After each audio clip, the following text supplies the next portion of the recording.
બિરાજમાન એવા મારી શાળાના સૌ ગુરુજનો તથા મારી સાથે અભ્યાસ કરતા વિદ્યાર્થી મિત્રો, આજનો પવિત્ર દિવસ અષાઢ સુદ પૂનમ એટલે ગુરુ પૂર્ણિમાનો દિવસ હોય. મારી શાળાના બધા જ ગુરુજનોને હું હૃદયપૂર્વકની ખૂબ ઊંડી ભાવનાથી બે હાથ જોડી શીશ નમન કરી વંદન કરું છું. અને સાથે આપ સૌ ગુરુજનોને અમને એવા આશીર્વાદ આપજો કે અમારા સૌના જીવન ધન્ય બને, સુખી બને. ગુરુ પૂર્ણિમાના આ શુભ અવસર પર હું આપ સૌને હાર્દિક શુભેચ્છા પાઠવું છું.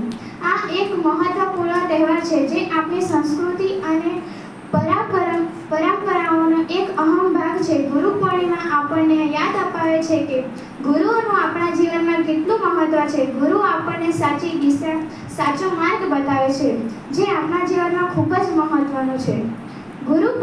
ગુરુ આપણને જ્ઞાનની પ્રાપ્તિ માટે દિશા પ્રદાન કરે છે. ગુરુ આપણા જીવનના સાચા માર્ગદર્શન છે, જે આપણને જીવનના અનેક પડકારો સામે લડવાની શક્તિ અને સાચી સમજ આપે છે.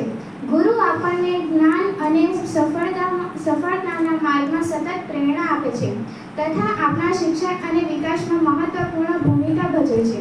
તેથી જ એક પંક્તિમાં કહેવાયું છે, ગુરુ ગોવિંદ દોનો ખડે કાકે લાગુ પાય. ગુરુ ગોવિંદ દોનો ખડે કાકે લાગુ પાય, બલિહારે ગુरु आपकी गोविंद दियो बताए. अस्तु, जय हिंद.